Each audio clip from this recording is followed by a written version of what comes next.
Ketua Umum PSSI mengungkap sebanyak 29 pemain akan dibawa ke Australia. 3 pemain yang baru dinaturalisasi Emil Odero, Dean James, dan Joey Palupesi juga diberangkatkan. Hanya Egy Maulana Fikri yang tidak diikutsertakan karena alami cedera.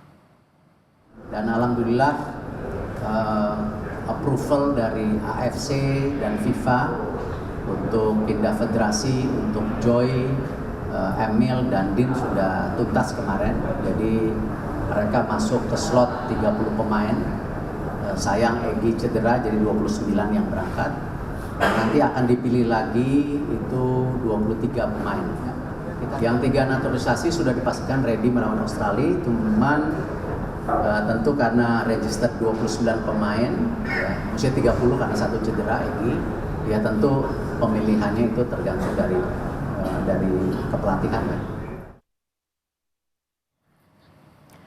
Berikut daftar para pemain yang dibawa Patrick Kluivert untuk laga lawan Australia. Di posisi penjaga gawang ada nama Martin Paes, Nadeo Argawinata, Hernando Ari Sutaryadi, ditambah nama baru Emil Odero. Di barisan belakang ada nama Calvin Verdonk, Shane Patinama, Nathan Choaon, Pratama Arhan, dan Sandy Walsh.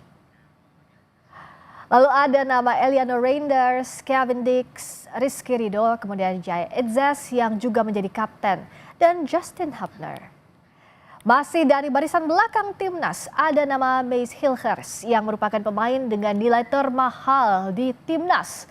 Selanjutnya ada nama Muhammad Ferrari, Jordi Amat, serta pemain yang baru dinaturalisasi Dean James. Kita beralih ke barisan tengah, saudara. Tidak ada lagi nama Egy Maulana Fikri yang mengalami cedera. Pemain lainnya ada Marcelino Ferdinand, Ricky Kambuaya, Ivar Jenner, dan Tom Hai, serta ditambah nama baru pemain naturalisasi Joey Palupesi.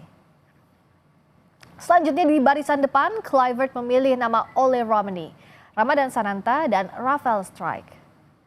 Masih dari barisan penyerang ada juga Hoki Caraka, Ragnar Oratmangun, dan nama baru Septian Bagaskara. Para pemain ini dipilih lagi Kluivert dan hanya 23 nama yang akan didaftarkan di laga lawan Australia nanti.